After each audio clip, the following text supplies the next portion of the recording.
Muy bien. Bueno, ahora vamos a tratar de estar de este otro rol.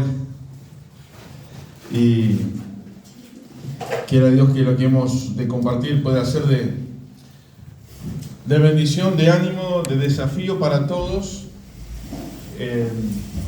La verdad que los felicito por apartar este tiempo, hacer tantos kilómetros para disfrutar, como decía nuestro hermano, de la comunión, para edificarnos juntos y poder aprender juntos. Acá estamos para compartir unos con otros y gracias a Dios que todos podemos aprender unos de los otros. Traemos los saludos de los hermanos de la iglesia donde estamos trabajando, allí en Montevideo, en la zona de Manga, y otros hermanos más que sabían que veníamos para acá. Entonces, reciban los saludos y muchos están orando por este tiempo. Queramos a Dios que realmente sea un tiempo donde uno diga vale la pena estar. Cuando uno está acá adelante empieza a pensar en el esfuerzo del que vino, en la inversión, en el tiempo de su vida que ha invertido para estar acá. Y solo uno puede decir, Señor, que tú nos tomes y puedas hacer tu obra y que realmente tu palabra sea la que desafíe nuestros corazones. Y al irnos de este lugar podamos decir, valió la pena estar. Me bendijo quizás el mensaje, pero el abrazo a un hermano, el saludo, el compartir, como decía nuestro hermano, conocer a otros. Y bueno, eso es en definitiva lo que enriquece al pueblo de Dios. Y por lo que tengo entendido, estamos con un grupo de hermanos que están metidos a full, por así decirlo, en la obra de Dios. Y bueno, acá me piden con la cucaracha, me dicen un minuto de... Vamos a una pausa y ya regresamos. Van a recibir la bolsita del retiro con un avirome auspiciado por Radio Bíblica Independiente y el cuaderno del retiro para que puedan hacer sus apuntes. Y guarden la Biblia en la bolsa y le pongan el nombre. Como siempre. Ay, qué lindo. Adelante. Muy bien, volvemos después de esta pequeña pausa. Vieron que fue corta. Hay que darle lugar a los sponsors también, porque si no la cosa no funciona. Pero bueno. Así que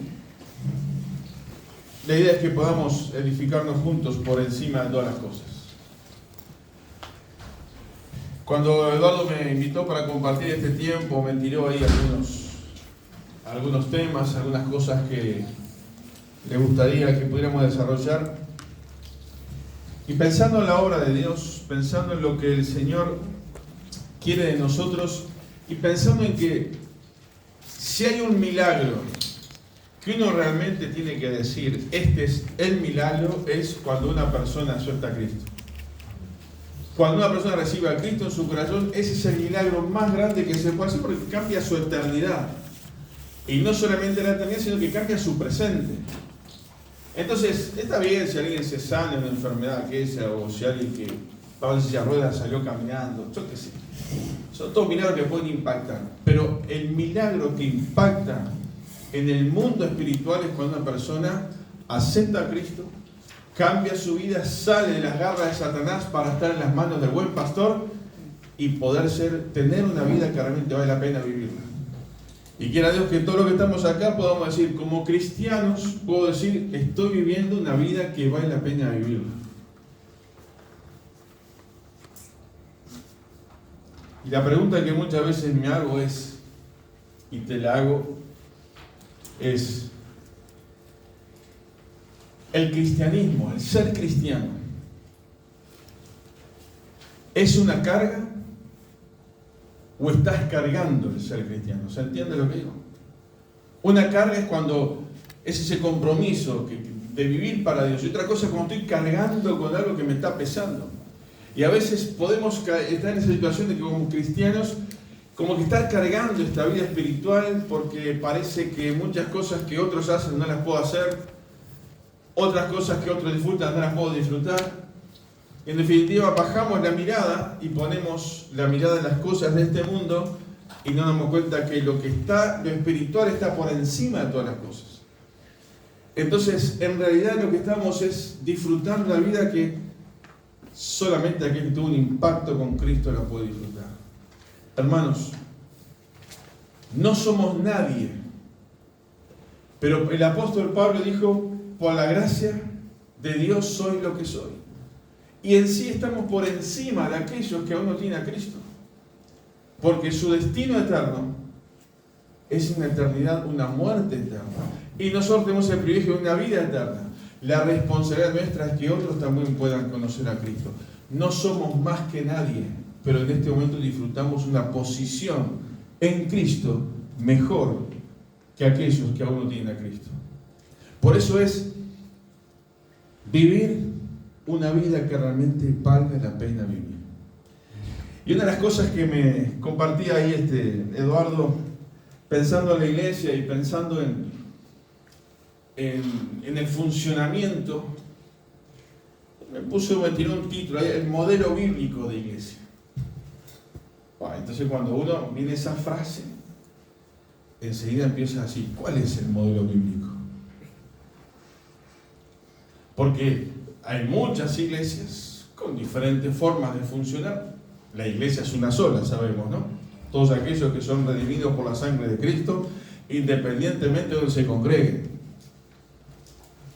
Pero bueno, las iglesias locales, tenemos unas doctrinas troncales, por así decirlo, que son las principales por las que transitamos. Después hay formas que pueden ser un poco diferentes y uno se acerca a la Biblia para tratar de ser una iglesia lo más parecida a la iglesia primitiva, a la iglesia que Dios instauró, a la iglesia que Jesucristo fundó.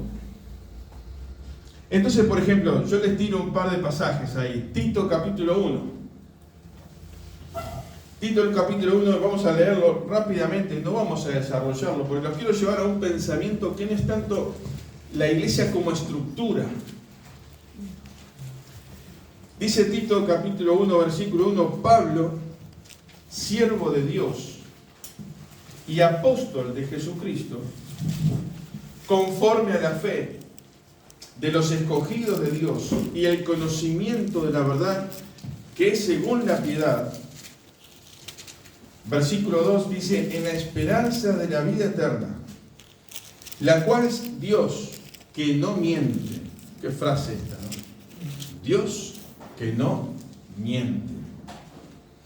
Prometió desde antes del principio de los siglos. Y a su debido tiempo manifestó su palabra por medio de la predicación que me fue encomendada por mandato de Dios nuestro Salvador. A Tito, qué lindas características, ¿no? Verdadero hijo en la común fe. Gracia, misericordia y paz de Dios Padre y del Señor Jesucristo nuestro Salvador. Por esta causa te dejé en Creta, para que corrigieses lo deficiente y establecieses ancianos en cada ciudad, así como yo te mandé. Y el que fue irreprensible, marido de una sola mujer, y tenga hijos creyentes, y no estén acusados de disolución y de rebeldía, y ahí siguen todos los detalles de lo que tiene que tener como característica para un anciano. Un punto acá que uno puede destacar, nombra ancianos. Esa es una característica que tendrían que ser así. Un liderazgo, un cuerpo liderazgo, no un liderazgo unipersonal. Pero no quiero entrar en esto. Ustedes saben muy bien las características, y ahí pueden seguir leyendo todo lo que... La cuestión es que hay una expresión acá que dice, para que corrigieses lo deficiente. Y cuando pienso en el modelo bíblico de la iglesia, pienso en una iglesia que continuamente está corrigiendo, está ajustándose, porque con el paso de los años, con el cambio de circunstancias, con la evolución cultural o la involución cultural, según como se mire, vemos que hay que ir corrigiendo el GPS continuamente. Entonces esta palabra corregir siempre tiene que estar presente en nosotros, para ir ajustándonos cada vez más a lo que Dios ha dejado en su palabra. Pero hay otro pasaje, 1 Pedro, capítulo 5, versículo 5. 1 Pedro 5, 5. Dice igualmente, jóvenes, está sujeto a los ancianos, y todos sumisos unos a otros, revestidos de humildad, porque Dios resiste a los soberbios y da gracia a los humildes.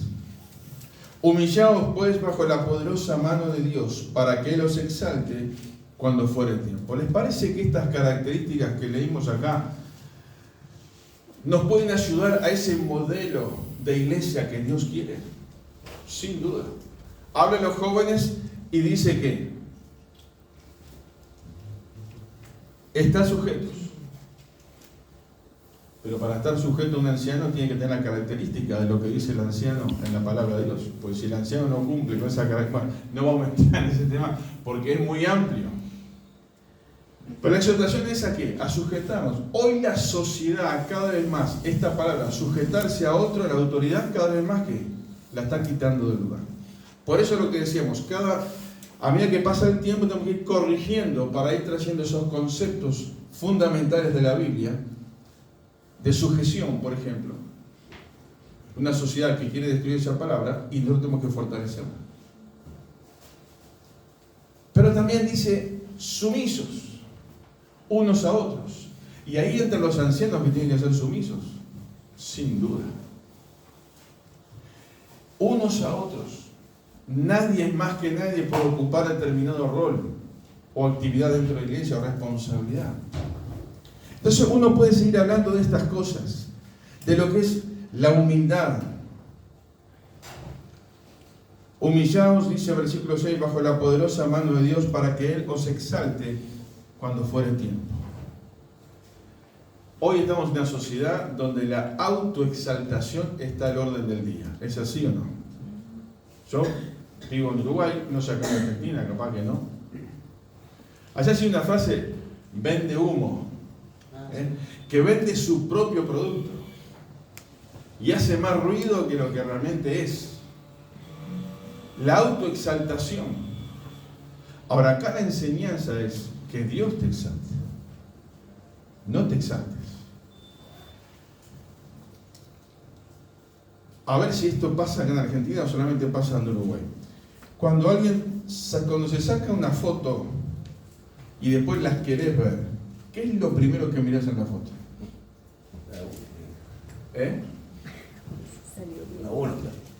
A uno mismo. A ver cómo salí. Y la foto parece que es linda o es fea según como yo haya salido. Y a veces, no, vamos a sacar la vuelta, mirá que salí con los ojos cerrados, con las orejas al revés, no sé. Y eso es esa inclinación que se da, mirarnos a uno y no el conjunto.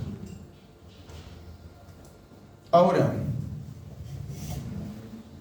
la Biblia, la palabra de Dios, tiene un concepto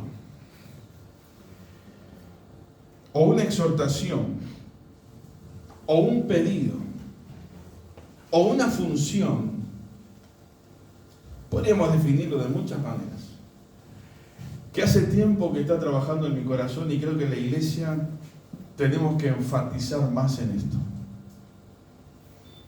Y lo he hablado varias veces en diferentes grupos en Uruguay. A veces nos preocupamos por la estructura, nos preocupamos por el programa, nos preocupamos por el edilicio, todas cosas que están bien, ¿no? Hay que preocuparse por eso. Pero hermanos, hay un tema que me gustaría que abran sus Biblias en Gálatas capítulo 6. Y creo que dentro del modelo de Dios,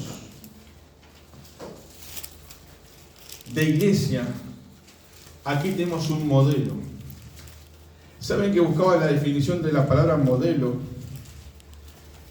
Y dice, punto de referencia para imitar o reproducir. Es la definición de la palabra modelo. Punto de referencia para imitar o reproducir. Y creo que este versículo 1 del capítulo 6 es lo que quiero trabajar un poquito ahora.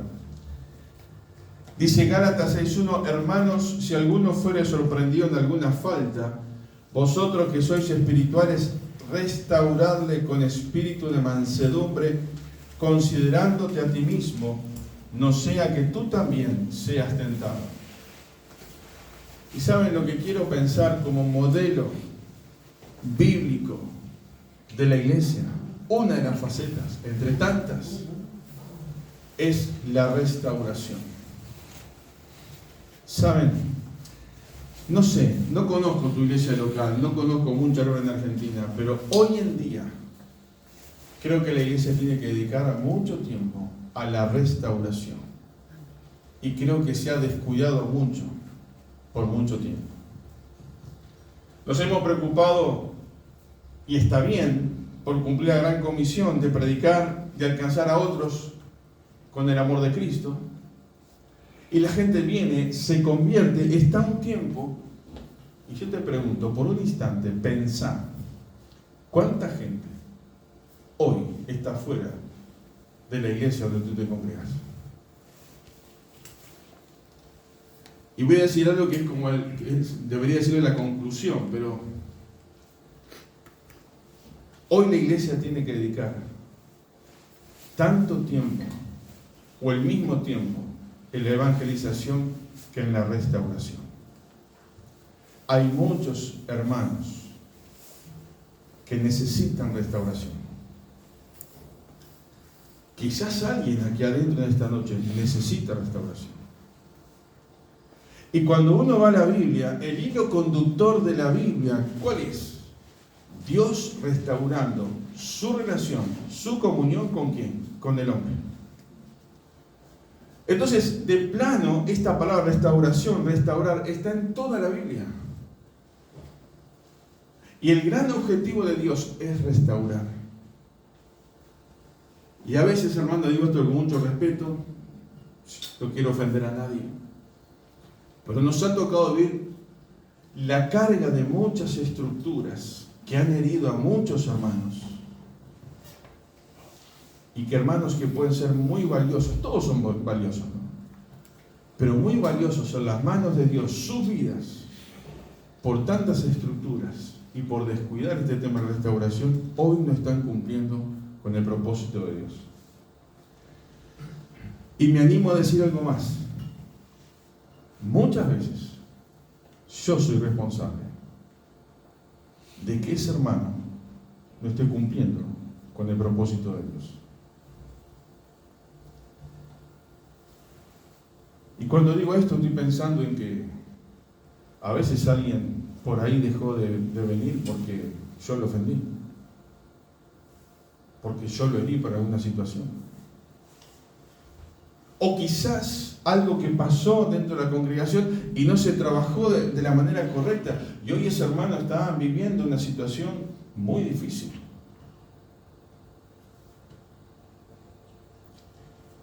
La Biblia es un libro de restauración. Tiene una foto para mostrar ahí, quizás mañana se la muestro, pero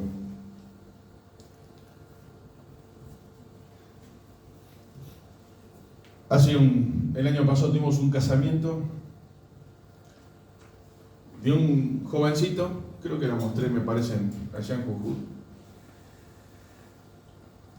donde su padre estaba orando por él el día de su casamiento.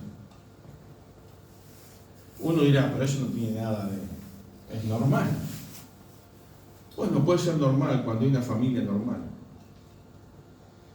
Pero en este caso, el padre, adicto. El hijo, una aventura en ese mundo de la adicción. Criado por su abuela.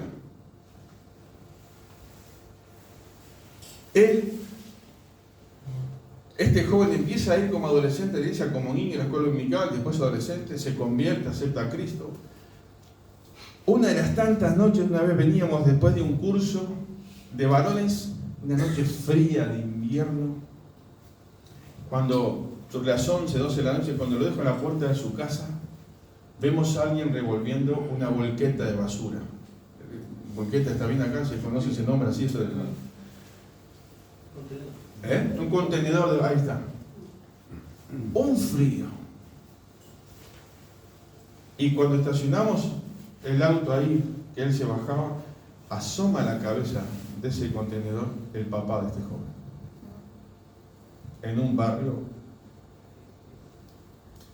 Ese cuadro, la cara de ese joven, nunca me he olvidado esa noche. Y bueno, pasó el tiempo. El padre se convirtió. Y yo quiero mostrársela esa foto, porque él está el día de su casamiento orando por su hijo. Y era la primera vez en su vida, con casi 40 años, que se ponía un traje. Porque él quiso, orando por su hijo. ¿Una historia de qué? De restauración. Y toda la Biblia, y yo sé que en nuestra vida podríamos compartir experiencias de cómo Dios realmente se preocupa y quiere restaurar. Y yo quiero dejarte este desafío en esta noche. La restauración como un modelo bíblico, como un desafío que Dios quiere para la iglesia hoy en día. Hay muchos hermanos que necesitan ser restaurados. Y a veces, como decimos, tenemos la puerta abierta, del frente abierta, pero la del fondo también abierta. Y la gente entra y se va. Y a veces ni siquiera nos damos cuenta que se va. Porque no ha tenido ese cuidado, esa restauración. Quizás no pasó nada particularmente con nadie, pero no llegó a sentirse parte de una gran familia que es la iglesia, y que eso es parte de la restauración también. Tengo una frase anotada acá que dice: la restauración espiritual en la iglesia es tan importante como la restauración física en un hospital. Si algo se hace mal, el daño puede ser mayor. Lo leo de vuelta. La restauración espiritual en la iglesia es tan importante como la restauración física en un hospital. Si algo se hace mal, el daño puede ser mayor. ¿Y cuántas veces una mala praxis en un hospital o en un médico o en una recuperación, eso ha tenido efectos lamentablemente muy negativos más adelante? Esa misma situación se traslada ¿a dónde? A la iglesia. Si las cosas no se hacen bien, en este punto de la restauración, podemos generar, lamentablemente, hermanos enfermos espiritualmente, paralizados, lejos del redil, y siguen siendo hijos de Dios. Y así como nuestra responsabilidad es que otros conozcan a Cristo, nuestra responsabilidad es que la iglesia sea un lugar donde cada persona que entre puede desarrollar su vida espiritualmente como Dios quiere.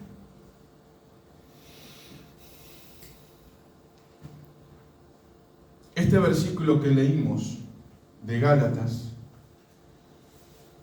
nos desafía. Y yo tengo anotado por acá en la Biblia mía una frase que dice: somos administradores de la gracia, somos administradores de la gracia de Dios y no de la justicia de Dios. Y esto yo hace tiempo lo aprendí, pero me costó aprenderlo. Humanamente hablando, ¿qué es más fácil? ¿Aplicar la justicia o aplicar la gracia? Porque la Biblia dice. Y este hermano, y se vistió así, y salió de tal lugar, y dijo tal cosa, y estaba con fulano, y fue acá, y enseguida nosotros creemos jueces. Y no somos administradores de la justicia de Dios. Somos administradores de su gracia. Y creo que cuando uno entiende esa responsabilidad y ese privilegio, muchas cosas cambian en nuestra forma de tratar de restaurar y de animar a otro para que pueda ser de bendición para el pueblo de Dios. Y este versículo que quiero desarrollar brevemente tiene algunas frases que son, bueno, todas las frases son importantes. Dice, si alguno fuere sorprendido en alguna falta, que levanten la mano el que nunca tuvo ninguna falta. ¿Nadie? La bajo. Ahora,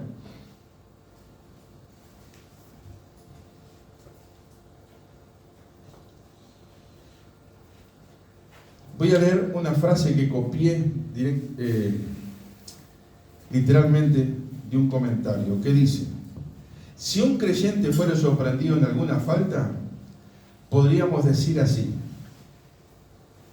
Y la palabra falta traduce al término griego que significa paraptoma. Por eso lo copié, porque si no sé qué iba a decir, que significa caída o contratiempo. Y cuando yo pensé en esto, la palabra falta me suena muy fuerte. Ahora, una caída o un contratiempo no me hace pensar en algo tan grave. No sé si a ustedes les pasa lo mismo. No es algo tan grave. Son de cosas más cotidianas. Porque cuando uno lo lee así ese versículo, dice, aquel cayó en pecado. Y parece que es algo grande. O cometió un robo. O cosas grandes. Pero son faltas y cosas de todos los días.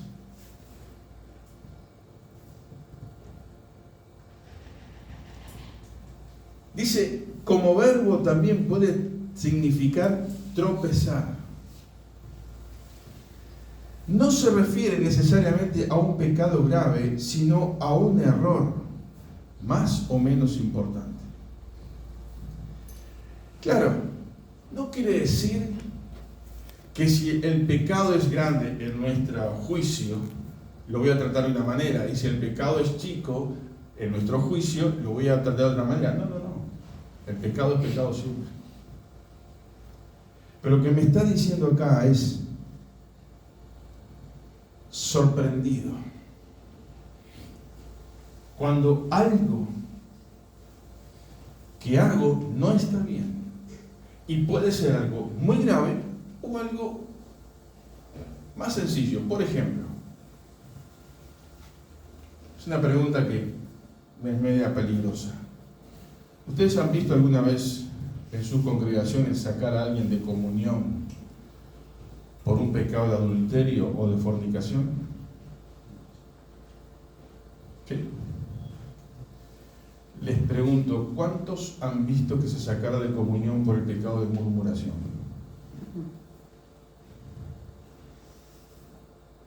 ¿Han visto? Y saben que esos dos pecados están casi que a la misma altura. Porque los dos pecados atentan contra el cuerpo de ¿quién? De Cristo. Pero es más importante un pecado de adulterio que la murmuración. A nuestro juicio. Pero delante de Dios es lo mismo. Son pecados que atentan contra el cuerpo de Cristo. Simplemente pongo esto para que pensemos. Si alguno fuera sorprendido, ¿qué hacemos? Si sabemos de algo, ¿qué hacemos? No, yo no me quiero meter en el río, me callo. Y si yo sé algo y me callo, ¿qué soy? Cómplice. Y si yo sé algo y lo digo a quien no se lo tengo que decir, ¿qué soy?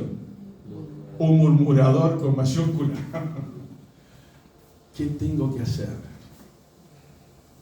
Orar y hablar con las autoridades sabiendo que lo que voy a decir ahí también se lo puedo decir frente al hermano al que estoy hablando. ¿Se entiende esto? Si no lo puedo repetir ante el hermano, no puedo decir nada. Y es un tema muy delicado. ¿Pero para qué voy a hablar? No para castigar, no para enterrar, no para sepultar, sino para qué? para restaurar. Y por eso acá dice, vosotros que sois ¿qué? Espirituales. Y la iglesia necesita hombres y mujeres espirituales, no solamente para acumular conocimiento en su cabeza, sino la sensibilidad necesaria y la dependencia de Dios para acercarse a alguien que cometió un pecado, un error, que cayó, que está desanimado, que tantas cosas, y ponerme al lado de él, pero no para juzgarlo, sino para qué, para levantarlo. Tampoco para encubrir el pecado. Tampoco para decirle, bueno, no pasa nada, Abraham entre vos y yo lo confesamos a Dios y ya está. No, el pecado siempre tiene consecuencias. Por eso hay que tratarlo bien. Y muchos, quizás porque no se ha tratado bien, están fuera de la iglesia. Ahora, vosotros que sois espirituales, la condición para ayudar a alguien tiene que ver con la espiritualidad. ¿Qué significa ser espiritual? Ir todos los domingos a la iglesia, con el libro grande de la Biblia. Antes era de saco y corbata. ¿Qué es ser espiritual, hermanos? ¿Se animan a tirarme alguna idea? Así lo hacemos un poquito más, medio interaccionamos un poquito, así. ¿Qué es ser espiritual? ¿Qué entienden por ser espiritual? ¿Qué entendemos por ser espiritual? A ver, ¿qué andar en luz. Sí, pero ¿qué significa andar en luz? Porque si yo apago la luz acá, sigo andando en luz aunque la luz esté apagada. Bajando la tierra. Ser guiado por el Espíritu. Ser guiado por el Espíritu. Que yo entiendo, hermano, andar en luz, andar en las cosas, sin duda. Ser guiado por el Espíritu. Es fácil eso, ¿no? No amar las cosas materiales. No amar las cosas materiales. Bien. Estar sometido al Espíritu. Estar sometido. Ahora, ¿qué significa vivir bajo la influencia del Espíritu Santo? A veces en nuestras iglesias un poco como que le disparamos un poco al tema del Espíritu Santo. Otros se van al otro extremo, ¿no? Entonces, ir por el camino del medio es más complicado. Pero ser guiado por el Espíritu Santo, entre otras cosas, podemos decir, es que el Espíritu Santo no me va a mostrar nada que no esté acá. Y lo que va a mostrarme es en base a lo que Dios ya está escrito en su palabra. Y lo que está escrito en su palabra es, hermano, sentarte al lado del que está mal y restaurarlo. Dale un abrazo. Si el hermano quiere arrepentirse, ¿no? Porque ese es el otro lado, ¿no? Pero ese no podemos abarcar todo si no teníamos charlas para un retiro, pero pensar en nosotros.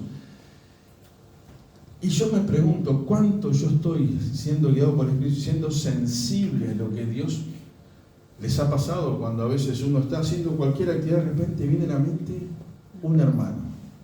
Y vos decís, ¿qué significa eso? No entiendo, Señor, qué es. Capaz que Dios te está diciendo, para un segundo y orá por ese hermano.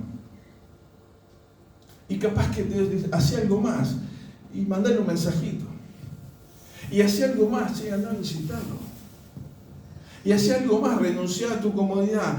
Y capaz que en vez de llegar a tu casa después del trabajo, che, ¿cómo andas? Simplemente pasearte un abrazo. No, nada más que eso. ¿Y cuántas cosas pueden cambiar? Porque alguien tocó la puerta de tu casa y vos estabas desanimado en un momento difícil y alguien simplemente pasó para decirte, te doy un abrazo, te amo en el Señor y sigo. Algo que hay que corregir, hermanos. Lo viví en experiencia propia y uno aprende con la propia experiencia.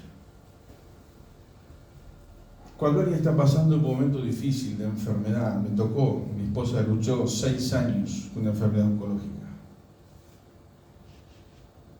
Y mucha gente estuvo pendiente. Pero mucha gente sabe que decía, no, hay tanta gente que va a visitar a Alejandro que no quiero ir a molestar. Y a veces vos estás un montón de horas muy largas, solo, y la gente pensando que hay mucha gente que te va a visitar. Cuando ese pensamiento no es un pensamiento del espíritu, es un pensamiento de mi propio espíritu que toca mi comodidad para no dejar mi zona de confort. Si hay un hermano pasando momentos difíciles y Dios pone en tu corazón de ir, anda. Y si podés entrar, bárbaro. Y si lo podés ver, excelente. Y si llegás y no podés verlo, no pasa nada, sigue largo. Pero nunca nos imaginemos lo que está viviendo el otro, si no seamos conscientes de que si el Señor pone esa carga en tu corazón, hace algo. Eso es ser guiado por el Espíritu. Aún un hermano que pasa momentos de enfermedad, como en mi caso, pero pensá en algún momento, en algún hermano en este momento que conocéis hace tiempo que no está en los caminos del Señor, y capaz que decís, cuando llegue, simplemente voy a decir, estamos orando por vos. Y nada más. Restauración. Y la hora se me va y quiero seguir. Dice, vosotros que sois espirituales. Dice, restaurarme. Esta expresión acá lleva en su origen significa arreglar, componer un hueso fracturado. ¿Escucharon a veces algún hueso que se rompió? Qué sensación horrible. Hace un par de años atrás estábamos en una campaña evangelística y había un rato libre ahí, algunos me dijeron, vamos a jugar un rato al fútbol, Alejandro. Bueno, vamos. Mixto, habían chiquilines jugando en un rato. Yo no tenía muchas ganas de jugar, estaba muy cansado, pero fui. La primera jugada,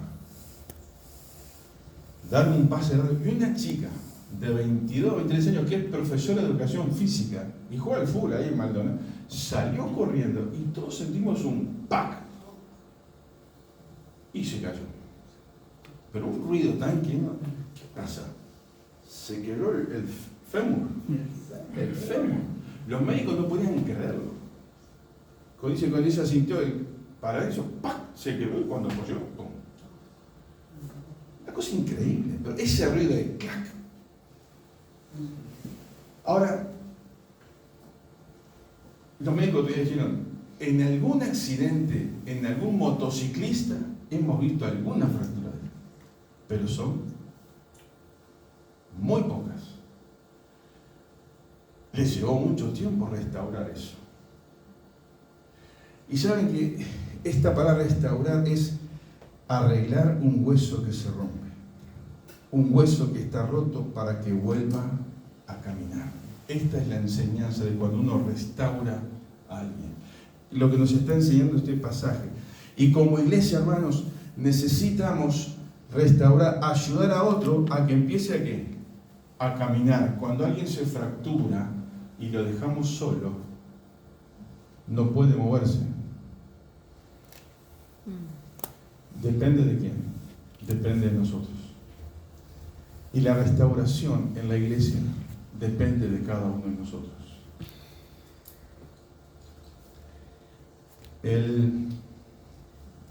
Miren lo que está en el corazón de Dios. Isaías 63, versículo 8.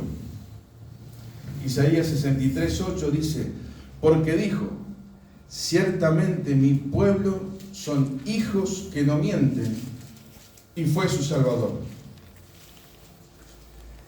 En toda angustia, versículo 9, en toda angustia de ellos, Él se ha angustiado, Él fue angustiado. Y el ángel de su faz los salvó. En su amor y en su clemencia los redimió. Y los trajo y los levantó todos los días de la antigüedad. O sea, los trajo y los levantó todos los días de la antigüedad. Y saben que la nueva versión internacional tiene una frase como termina y que me gusta mucho más. Dice así, se convirtió en el salvador de todas sus angustias. Él mismo los salvó, no envió un mensajero ni un ángel. En su amor y misericordia los rescató, los levantó Y miren esta es la frase que me gusta. Y los llevó en sus brazos como en los tiempos de antaño. Y los llevó en sus brazos como en los tiempos de antaño. Y este versículo, esta expresión me llega mucho al corazón de lo que es restaurar. Tomar en los brazos y ayudar a caminar. A volver a caminar.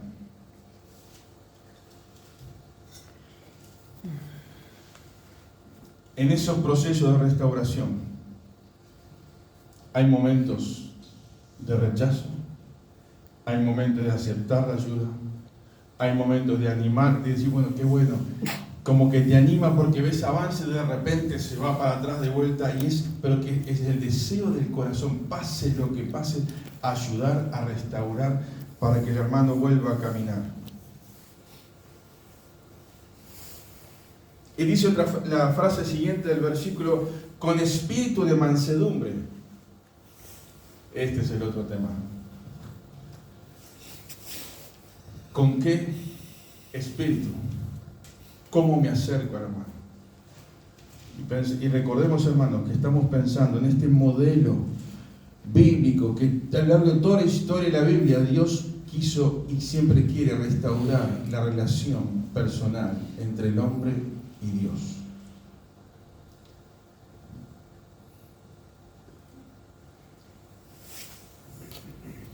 Todo bajo el control del Espíritu. Y con espíritu de mansedumbre uno tiene que ir a donde, un versículo muy conocido de Gálatas, capítulo 5, versículo 22.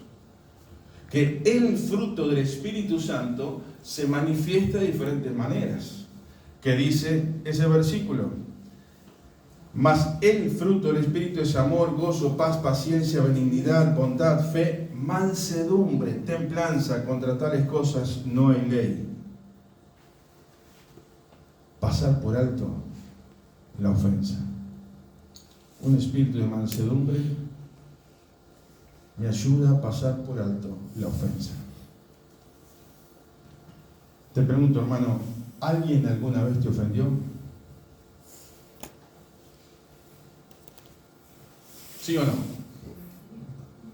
¿Alguien te ofendió? ¿Alguna vez ofendiste a alguien? ¿Cuál de las dos partes es más fácil solucionar? ¿Cuando yo ofendo a alguien o cuando alguien me ofende a mí? ¿Hay una más fácil que la otra? Son las dos iguales. Se precisa que el espíritu de mansedumbre para poder pasar por alto que la ofensa, aunque tenga razón, tengo que pasar por alto la ofensa. ¿Cuesta? Sí. Saben que hace un tiempo atrás tuvimos una situación compleja con un hermano, un referente ahí en Uruguay también. Y yo sabía que tenía que hablar con este hermano. Entonces tenía que predicar en una conferencia misionera en Uruguay. Y yo dije, Señor, si yo no arreglo esta situación antes con este hermano, yo no puedo predicar. El problema era que ella había dicho que sí al mensaje.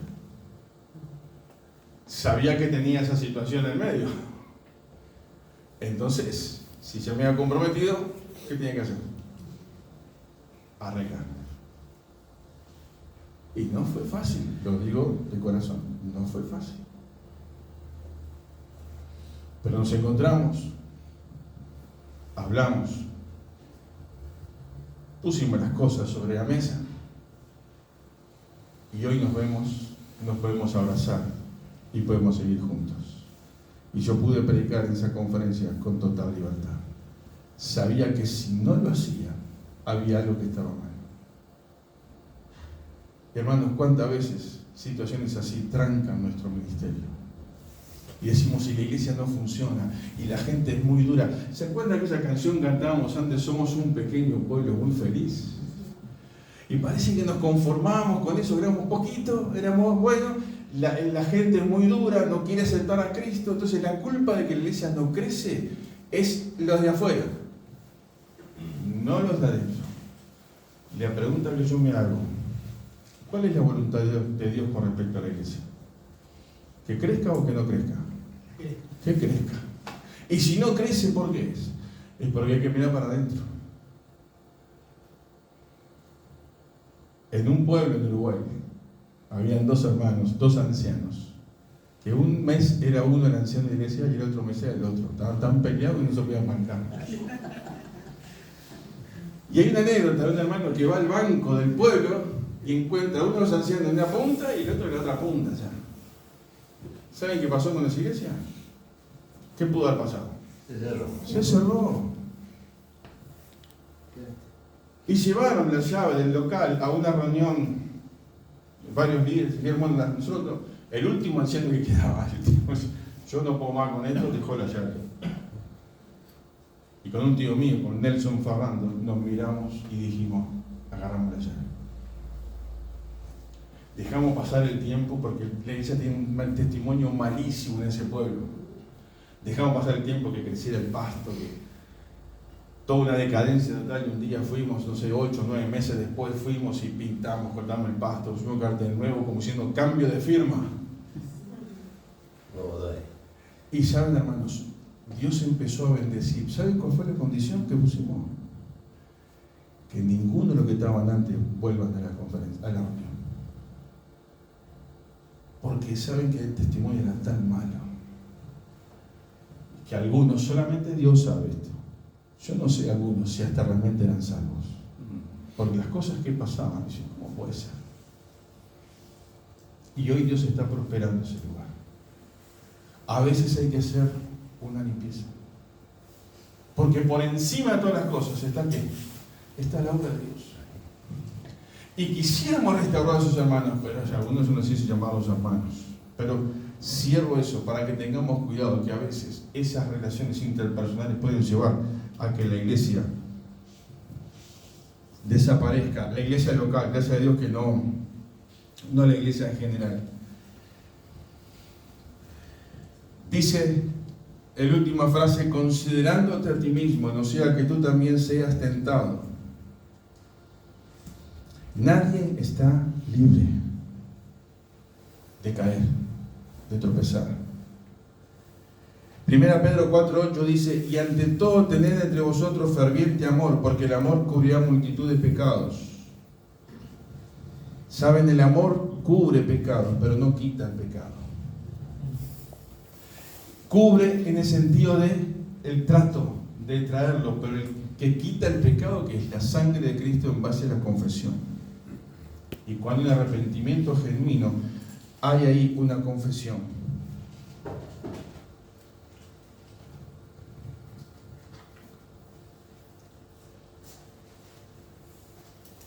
¿Se acuerdan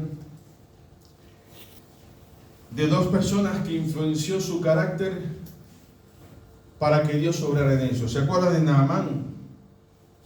Cuando Dios le dijo, cuando el profeta le dijo, andad a bañarte 7 veces al río, ¿qué dijo él? Yo pensé que iba a venir, iba a poner las manos, una ceremonia. Él se creía importante. Y tuvo que decirle a su siervo, pero a ver, te pide algo tan sencillo.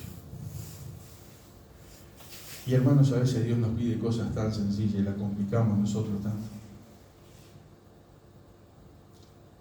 Seamos, hermanos, humildes, sencillos, y que hagamos la obra de Dios más fácil. La obra de Dios no es tan difícil, Los difíciles somos nosotros, y a veces la complicamos más. ¿Se acuerdan de David? Salmo 51, toda la historia. Crea en mí, oh Dios, un corazón limpio. Renueva. Ahí David había perdido, dice, vuélveme el gozo de tu salvación. Eso es restauración. Cuando alguien se da cuenta que baja y reclama a Dios, pero con un corazón humilde, un corazón sencillo. Y salteo varias cosas y termino con esta frase. Un hermano, Tim Anderson, lo conozco personalmente, un pastor bautista, Estados Unidos. Él dijo esta frase: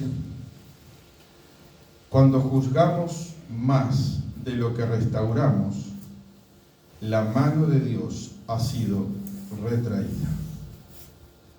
Cuando juzgamos más de lo que restauramos, la mano de Dios ha sido retraída.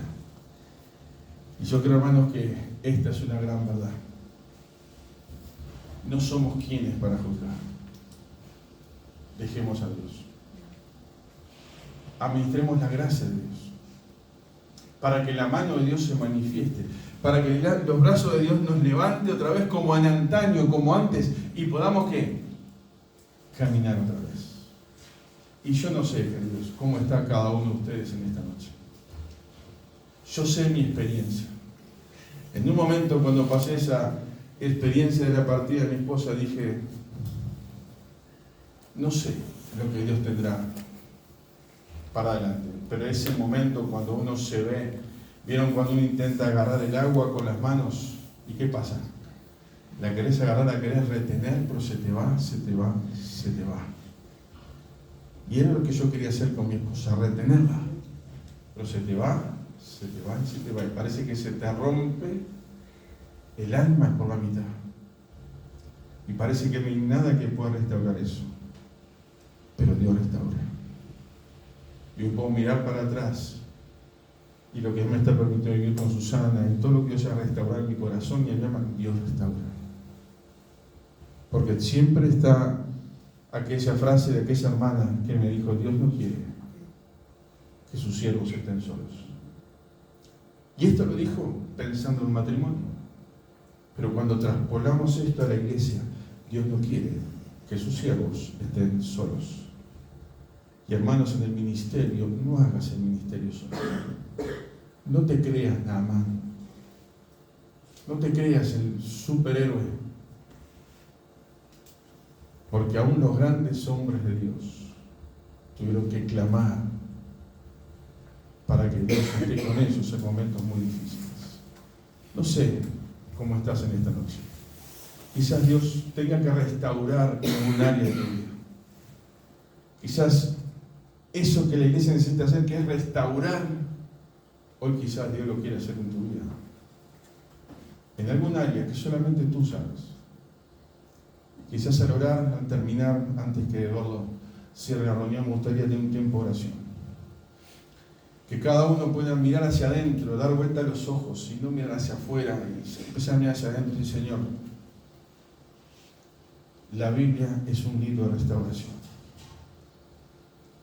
Y en el ministerio estoy pasando por diferentes situaciones que necesito un toque especial del cielo.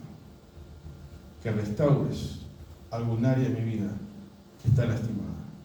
Quizás perdonar a alguien del pasado. Quizás tener que ir a pedirle perdón a alguien. Quizás una herida provocada por alguien que ni siquiera se dio cuenta, pero que está ahí. En esta noche, Dios también quiere restaurarnos para que podamos ser bendecidos, para poder bendecir a otros. Oramos. Señor, queremos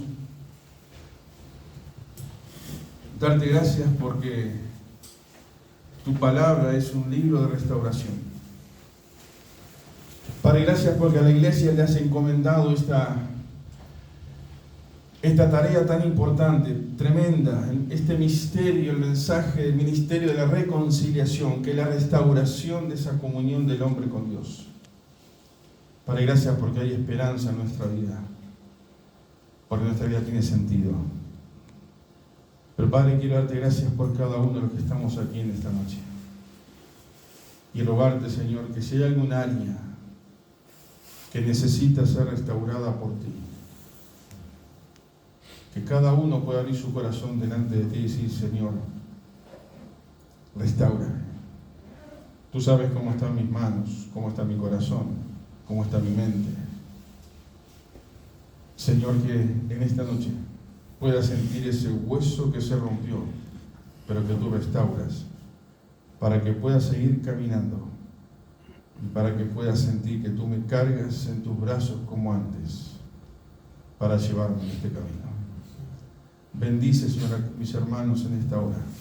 Fortalece sus corazones, anima su alma y que realmente tu presencia pueda bendecirnos de una forma especial en esta noche. Gracias por restaurarnos, gracias por amarnos y ayúdanos, Señor, a ser administradores de tu gracia y no de tu justicia. Te amamos y oramos en el nombre de Cristo Jesús. Amén. Amén.